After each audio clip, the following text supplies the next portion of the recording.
Welcome dear student. आज इस video में हम सीखने वाले हैं क्या कि जो हमारा अध्याय कार्य ऊर्जा है और उस अध्याय 11 से एनसीईआरटी का जो बुक है 9th का, उससे हम सभी प्रश्नों के जो अभ्यास के जो एक्सरसाइज में सभी प्रश्न अभ्यास से दिए हैं उनके हम उत्तर समझने की कोशिश करेंगे और आप और हम मिलकर सॉल्यूशन करेंगे। देखिए, मैं बार बार कहता हूँ एनसीईआरटी को के कभी भी जिंदगी में पढ़ा नहीं जाता है। पढ़ो मत जी, उसको सीखो और समझो। एनसीईआरटी एक्सपेरिमेंट के लिए आपकी सोच को, आपके दिमाग को इंक्रीज करता है, बढ़ाता है। इसलिए सोचो सवाल में क्या बोला है। आप मार पढ़ने लिखने उत्तर इस सब की दुनियादारी के चक्कर मत पड़िए। आप केवल और केवल सोचिए, आपका थॉट्स, आपको जितना ज्यादा आप विजुअलाइजेशन कीजिए। विजुअलाइजेशन करेंगे, सोचेंगे, तब आपका जिंदगी एकदम मस्त रहेगा। तो चलिए ज्यादा बात नहीं करेंगे, आइए समझते हैं। देखिए, मैंने फ्रॉम एनसीईआरटी बुक से ही जो सारा किताब आप देखेंगे एनसीईआरटी का, जो आपका यूपी बोर्ड हो या सीबीएसई बोर्ड हो, दोनों बोर्ड में क्या होता है कि अभ्यास से प्रश्न दिया, तो उसी अभ्यास को मैं लिया हूँ क्योंकि बहुत सारा यूट्यूब पर खोजने पर नहीं मिलता है, बहुत सारा कैसे बताते हैं, तो मैं आपको वही अभ्यास हल कराने की कोशिश करता हूँ। चलिए देखिए क्या है।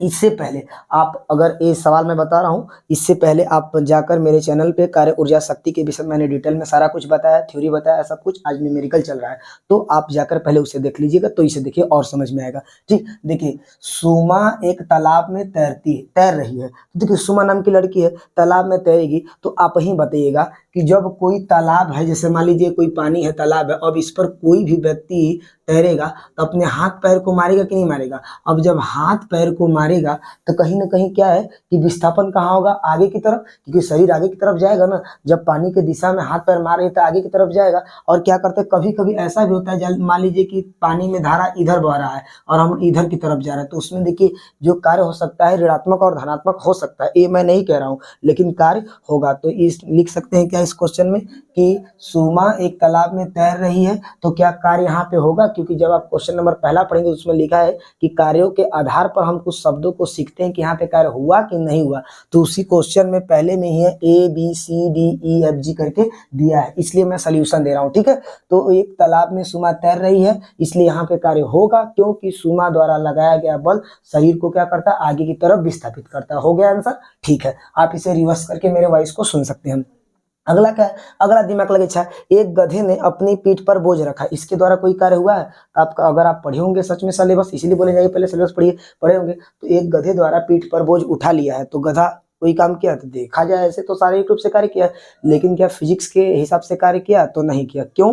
क्योंकि जैसे ही अगर गधा कोई चीज ऊपर उठाएगा तो बल और विस्थापन दोनों एक दूसरे के क्या होते हैं, लंबवत। ये वाला तो रूल आप पढ़े ना कि जब कोई व्यक्ति या कुली, अब गधा ही नहीं, कोई सर पे बोझा रखा हो, किसी से खूब काम करा लीजिए, ढवा लीजिए, मैंने बताया था कि नहीं बताया था पिछले वाले वीडियो में, आप देख लीजिएगा, मैंने बताया था किसी से सर पे बोझा रखा कर खूब ढवा लीजिए, उसके द्वारा कोई, क्योंकि देखिए बल क्या है, बल और जो विस्थापन हो रहा है इधर, इनके बीच एक कोण बन रहा है 90 डिग्री का, तो इनके बीच अगर लंबवत कोई कार्य किसी भी वस्तु के द्वारा पाया जाएगा तो वहां पे कार्य नहीं होगा। तो गधे द्वारा जो किया गया कार्य क्या होगा, अतः गधे द्वारा कार्य किया गया शून्य होगा। समझ में आ गया, क्योंकि बल और विस्थापन दोनों क्या है, लंबवत है। अब अगला क्या है कि एक पवन चक्की कुएं से पानी उठा रही है। अब पवन चक्की कोई लगा है, अब कुएं से पानी उठा, जैसे आप ही बताइएगा कि जब आप रसरी और बाल्टी लेकर कुएं से पानी खींचते हैं, तो जैसे ही उसमें बाल्टी डालते हैं तो पानी को अपनी तरफ खींचते हैं बल लगाकर, तो बल लगाते हैं तो विस्थापन किधर हो रहा है, आप ही की तरफ, तो वहां पे कार्य होगा कि नहीं होगा, तो होगा। तो उसी प्रकार से सेम, एक पवन चक्की कुएं से पानी निकाला है,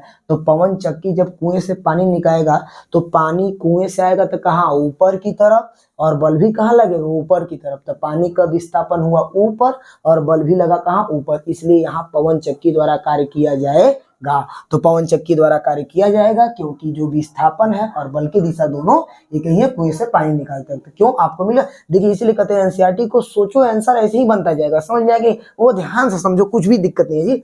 और इसके बाद अगला क्या है, एक हरे पौधे में प्रकाश संश्लेषण की प्रक्रिया हो रही है। अरे भैया, इसमें आप बताइए, क्या इसमें कोई बल लग रहा है या इसमें कोई विस्थापन हो रहा है? कर रहा है तो कर रहा है, सूर्य के प्रकाश से प्रकाश ऊर्जा को लेकर रासायनिक ऊर्जा में बदल के खाना बना रहा है पेड़ पौधा, और उसको क्या मतलब है कि बल लगाया और यह विस्थापन करे, उससे क्या मतलब है। तो एक हरे पौधे में प्रकाश संश्लेषण की क्रिया हो रही है, तो यहाँ पे कोई भी कार्य इसके द्वारा नहीं हो रहा है, क्योंकि यहाँ पे जो कार्य हो रहा है हमारा क्या है, सीधी सीधी बात क्या है कि कुछ भी नहीं कार्य है, इसलिए नहीं हो रहा है। मैंने बता दिया कि इसके द्वारा ना तो कोई बल लग रहा है, ना तो कोई विस्थापन हो रहा है, बस प्रकाश ऊर्जा का रूपांतर हो रहा है और प्रकाश ऊर्जा को इसमें बदला जा रहा है रासायनिक ऊर्जा में। अब अगला है क्वेश्चन आपका, एक इंजन ट्रेन को खींच रहा है, जब इंजन ट्रेन को खींचेगा तो बल लगाएगा, तो जिधर बल लगाएगा उधर विस्थापन होगा, तो ट्रेन द्वारा कार्य किया जाएगा कि नहीं किया जाएगा, ट्रेन के इंजन द्वारा कार्य किया जाएगा। और क्या लिखा है कि अनाज के दाने सूर्य के धूप में सूख रहा है, तो अनाज के दाने चाहे कुछ सूरज के धूप में जाके कपड़ा सुखाओ, चाहे अनाज का दाना सुखाओ, चाहे कुछ भिजा हुआ सुखाओ, सूख रहा है तो सूख रहा है। तो जब सूख रहा है तो उसमें उष्मा के कारण क्या हो रहा है कि उसमें जो वाष्पीकरण होके वो उड़ जा रहा है, और उड़ रहा है तो ये इसमें कोई ना तो बल लग रहा है ना तो कार्य हो रहा है, तो यहाँ पे भी कार्य नहीं होगा और यहाँ पे भी कार्य नहीं होगा। समझ में आ गया।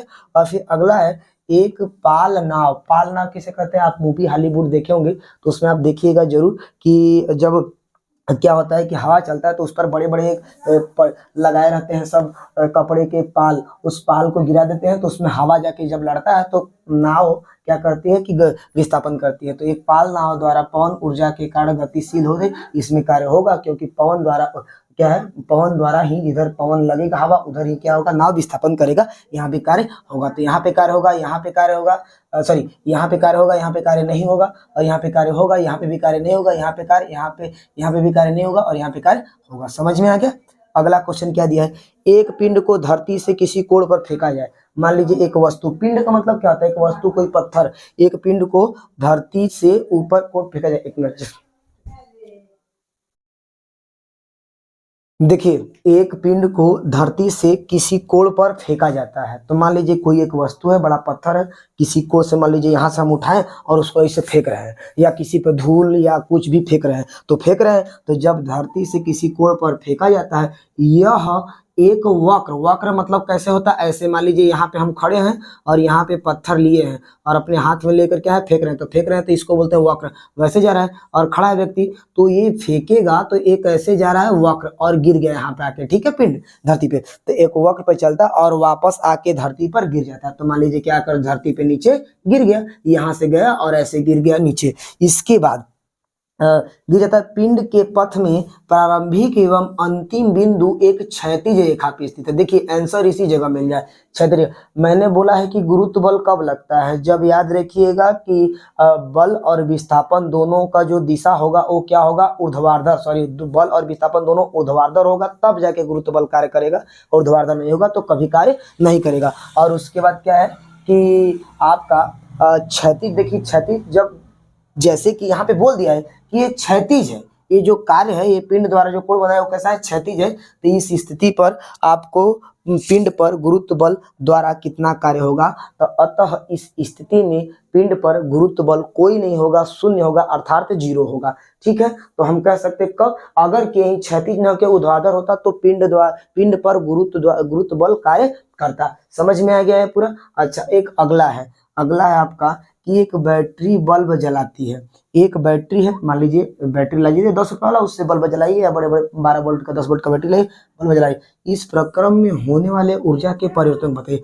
मैंने बताया कि जो बैटरी है, बैटरी में कौन सी ऊर्जा होती है, तो बैटरी में होती है आपकी रासायनिक ऊर्जा। यह रासायनिक ऊर्जा किसमें बदलेगी, तो रासायनिक ऊर्जा का जो परिवर्तन होता है वह होता है विद्युत ऊर्जा में, तभी तो बल्ब जलेगा।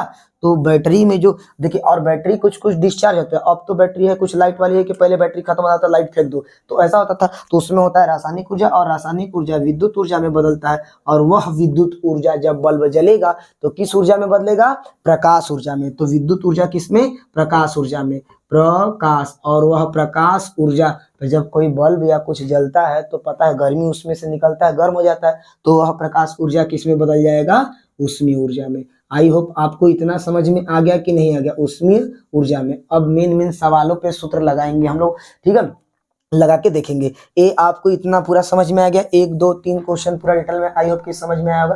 ठीक है, थोड़ा सा वॉइस प्रॉब्लम रही होगी, तो अगल बगल घर है तो थोड़ा सा वॉइस प्रॉब्लम आ जाती है, तो उसके लिए सॉरी। आप यहाँ पे देख लीजिए, उतार लीजिए, और यह प्रश्न यही था और आंसर मिल गया होगा। आंसर नहीं मिला होगा तो आप उसे वॉइस को सुन लीजिएगा, आपको पूरा क्लियर समझ में आएगा। ठीक है, इसे उतारिए, फिर अगला मैं बताता हूँ। देखिए अब आगे समझते हैं कौन सा क्वेश्चन नंबर चौथा क्या दिया है कि 20 केजी द्रव्यमान पर लगने वाले कोई बल इसके वेग में 5 मीटर प्रति सेकंड से 2 मीटर प्रति सेकेंड में परिवर्तित कर देता है। मतलब कि 20 केजी का कोई द्रव्यमान मतलब वस्तु है, तो अगर द्रव्यमान जहाँ पे लिखा हुआ दिख जाए, आप समझिए किसका मान है, यम का मान। तो यम बराबर कितना, 20 केजी है। क्या दिया है, 20 केजी। इसके बाद लगने वाला कोई बल, इसके याद रखिए 5 मीटर से 2 मीटर। तो प्रारंभिक वेग को हमेशा किससे, u से दिखाते हैं। u बराबर कितना हो जाएगा, 5 मीटर प्रति सेकेंड। और लास्ट तक कहाँ गया घटकर, v बराबर हो गया क्या, कि 2 मीटर प्रति सेकेंड हो गया। अब आपसे पूछा है कि परिवर्तन कर दिया जाए तो इसके बल द्वारा कितना कार्य किया जाएगा। तो आपको बार बार बताया है कि जो किया गया कार्य होता है वो गतिज ऊर्जा या स्थितिज ऊर्जा के क्या होता है, बराबर होता है। तो जो हमारे गतिज ऊर्जा में परिवर्तन आएगा वो किस प्रकार से आएगा। तो देखिए सबसे पहले ये हमेशा जो फार्मूला बनता है, अंतिम गतिज ऊर्जा और माइनस प्रारंभिक गतिज ऊर्जा, मतलब अंतिम को जोड़ेंगे तब ना, आप शुरुआत वाले अंतिम लेंगे और अंतिम से पहले वाले को घटा देंगे तो आपका आ जाएगा क्या, जो ऊर्जा है। तो इसलिए फार्मूला बनता है गतिज ऊर्जा का, अंतिम ऊर्जा का क्या होता है, 1/2 mv स्क्वायर। मैंने इसको सिद्ध करवाया है, 1/2 mv square minus 1/2 mu square. mu क्यों, क्योंकि ये प्रारंभिक था। तो जब प्रारंभिक वाला कितना था, 5 मीटर से घट के कितना होगा, 2 मीटर। इसलिए अंतिम ऊर्जा में से प्रारंभिक ऊर्जा को घटाएंगे तो फार्मूला कुछ इस प्रकार से, 1/2 दोनों में कॉमन आ जाएगा, यहाँ यम हो जाएगा और v स्क्वायर ये है और ये माइनस u स्क्वायर। अब चलो मान रख दो बस फटक से, तो मान रख दे तो हो जाएगा क्या, 1/2 बराबर 1/2 बराबर ऐसे कर दीजिए, हल कीजिए। और यम का मान कितना दिया है, 20। और ब्रैकेट में आ जाइए, देखिए आप देखिए कि यू का मान कितना दिया है, यू का मान दिया है 5 और इसका मान दिया है, तो होता है v square minus you square. तो ये कितना हो जाएगा, 2 का स्क्वायर माइनस 5 के। आज जब मैं अपने इस कोचिंग में लगवा रहा था ऑफलाइन में लड़कों का सवाल, तो मुझे एक कंफ्यूजन आ गया था, क्योंकि एनसीईआरटी में 210 जूल इसका आंसर दिया है, जो कि इसका आंसर माइनस में आ रहा है। ठीक है, वह कंफ्यूजन अब हमें दूर हो गया, मैं बता देता हूँ। तो ये देखिए अब क्या हो जाएगा, ऐसे 2 से अगर जाएगा तो 10 दाने कट जाएगा, तो ये हो जाएगा सीधे सीधे 10, और इसका करेंगे तो 4 का, और इसका करेंगे जैसे 2 का ओवर करेंगे तो कितना 4, 5 का करेंगे तो 25। अब घटाएंगे तो कितना आ जाएगा 10, और 25 में से जाएगा तो -21। जब हल करेंगे तो आ जाएगा -210 जूल। अब ये आंसर आ गया -210 जूल।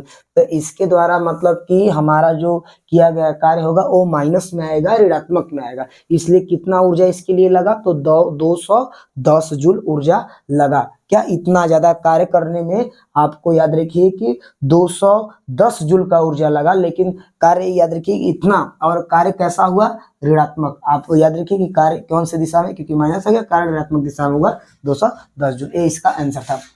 आगे क्वेश्चन क्या है, अगला है, फिर वही देखिए, बार बार बताने में बेकार लगता है। एनसीईआरटी बस कहता है कि क्वेश्चन को सोचो, हमको लगता है ये चैप्टर में सोचने के लिए दे दिया है कि सोचो सोचो, अपना दिमाग लगाओ। दिमाग है तो दिमाग लगाओ, नहीं तो ऐसी वीडियो चुपचाप देखो और फिर जब मन तब स्किप कर दो, हटा दो। ठीक है, तो आप देखिए, इसीलिए आपके कंफ्यूजन को दूर करने के लिए मैंने बता दिया क्या, कि 10 केजी द्रव्यमान, फिर 10 केजी का कोई वस्तु है, अच्छा, का एक पिंड मेज पर रखा है। तो चलो मेज बनाते हैं, ये मेज है, इसी मेज पर 10 केजी का ही पूरा मेज रखा है, 4 गुण, मान लीजिए 4 गुण का है मेज, और इसी पर 10 केजी का कोई द्रव्यमान रखा है, 10 केजी का। अब क्या कहते हैं कि रखा है और मेज पे एक बिंदु पर रखा है, इसको बी बिंदु तक लाया जाता है। मतलब यहाँ से घसका कर ए से कहाँ, बी तक ला दिया जाता है, लाया जाता है। यदि ए और बी को मिलाने वाली रेखा क्या हो, क्षैतिज हो। लीजिए इसी का आंसर मिल गया, क्षैतिज हो, तो पिंड पर गुरुत्व बल द्वारा किया गया कार्य। अरे पिछला आप देखबा किया है ना, समझ में आ गया होगा आपको। तो आप तो वैसे ही टैलेंट है, वीडियो देख गए तो वैसे भी टैलेंट हो गए होंगे वीडियो देखकर। ठीक है, तो जो पिंड पर गुरुत्व बल होगा वो क्या होगा, पहली बात इसका आंसर डायरेक्ट दे दे, शून्य होगा। क्यों, क्योंकि हम जानते हैं कि जब ऊर्ध्वाधर बल, जब पृथ्वी पर ऊर्ध्वाधर बल लगेगा तब कुछ गुरुत्व बल वहां पे कहा जाएगा। अब ऊर्ध्वाधर बल लग ही नहीं रहा है, और जब ऊर्ध्वाधर होगा तभी, जब क्षैतिज जाएगा तो किया गया कार्य क्या होगा, शून्य होगा। तो ये 10 केजी का हो, चाहे 20 केजी का, चाहे 50 केजी, उससे मतलब नहीं है। ये क्या हो जाएगा आपका, शून्य आ जाएगा। इसका आंसर क्या आ जाएगा, शून्य। की पिंड द्वारा गुरुत्व बल किया गया कार्य सीधे सीधे कितना होगा, तो इसका आंसर होगा शून्य होगा। समझ में आ गया।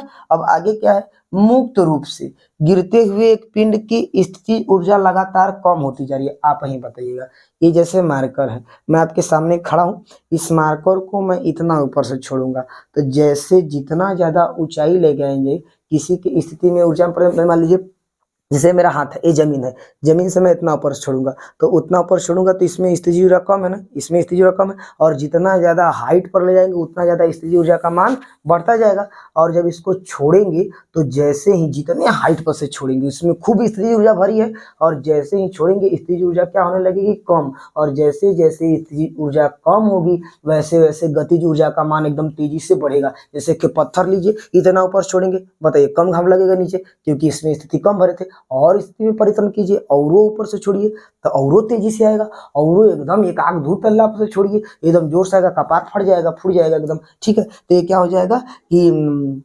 200, देखिए सॉरी, ये आपका हो जाएगा यहाँ पे कि ऊपर से जब छोड़ेंगे तो जैसे जैसे याद रखिएगा कि जैसे जैसे स्थिति में परिवर्तन होगा वैसे वैसे हमारा धीरे धीरे गतिज ऊर्जा का मान बढ़ता जाएगा। तो यहाँ पे बोला है सवाल में कि मुक्त रूप से, मतलब फ्री, जैसे ए मार्कर है ऐसे पकड़े हैं, अब इसको दो में हाथ हटा देते तो फ्री हो गया तो गिर गया। तो इसी प्रकार से हम लोग क्या कहते हैं कि मुक्त रूप से एक वस्तु को स्थितिज ऊर्जा में लगातार कमी होगी, सही बात है, छोड़ देंगे तो स्थितिज ऊर्जा घटने लगेगी, और जैसे जैसे स्थितिज ऊर्जा घटेगी गति ऊर्जा बढ़ेगी कि नहीं बढ़ेगी, और जितना ज्यादा स्थितिज ऊर्जा भरे रहेंगे उतना ज्यादा तेजी से आके गिरेगा और आपको एकदम चोट लगेगा, और उतना तेजी से कम भी होता है और गतिज ऊर्जा का मान बढ़ जाता है, तो लगातार कम होने लगती है। क्या यह ऊर्जा संरक्षण के नियम का उल्लंघन कर, काहे को उल्लंघन करेगा, कुछ नहीं, बस क्या हुआ कि जो हमारी स्थितिज ऊर्जा थी गतिज ऊर्जा में परिवर्तन हो गई, न तो इसमें ऊर्जा का कोई विनाश हुआ, न तो नाश हुआ, न तो कोई बना उत्पन्न हुआ, कुछ भी नहीं, ऊर्जा हमेशा हमारा संरक्षित रहा। इसलिए लिखेंगे कि यह ऊर्जा के संरक्षण के नियम का उल्लंघन नहीं करती, क्योंकि याद रखिएगा कि वस्तु द्वारा स्थितिज ऊर्जा लगातार घटेगी, क्योंकि जब हम उसको स्थिति में परिवर्तन करेंगे और घटेगी और गतिज ऊर्जा का मान तेजी से बढ़ेगा, और इसमें कोई भी ऊर्जा संरक्षण के नियम का उल्लंघन नहीं होगा। यह इसका आंसर है, ठीक। और एक लास्ट और आखिरी आंसर क्या है कि जब आप साइकिल चलाते हैं, देखिए जब आप साइकिल चलाते हैं तो आप ही बताइएगा, पैर से चलाते हैं तो आपके शरीर में कौन सी ऊर्जा है, ये पूरा शरीर जो है, शरीर पर क्या चपका है, मांस, मांस में, इसीलिए इसको बोलते हैं पेशी ऊर्जा। हमारे शरीर में कौन सी ऊर्जा है, पेशी ऊर्जा। अब जब हमारे शरीर में पेशी ऊर्जा है तो जरा आप ही सोचिएगा कि हम अपने जबरदस्ती पैरों से चलाते हैं तो हमारा पेशी ऊर्जा काम करता है, तो पेशी ऊर्जा धीरे धीरे किस ऊर्जा में बदलता है, तो आप पौड़िल मारेंगे तो साइकिल चलेगी तो गतिज ऊर्जा में, तो हमारा पेशी ऊर्जा किस ऊर्जा में बदलता है, गतिज ऊर्जा। तो इसका आंसर मिल गया कि जब आप साइकिल चलाते हैं तो कौन कौन ऊर्जा, कौन कौन से ऊर्जा रूपांतरित होते हैं, भैया पेशी ऊर्जा हमारा बदल जाता है किसमें, गतिज ऊर्जा में। समझ में आ गया, आई होप कि आपको अच्छे से समझ में आएगा। ये देख लीजिए, सवाल का स्क्रीनशॉट लीजिए और आपको आंसर ऐसे ही मिल गया, वॉइस सुनकर आप आंसर कर दीजिए, ठीक है। थैंक यू सो मच, मिलते हैं फिर आगे एक नेक्स्ट वीडियो में, धन्यवाद।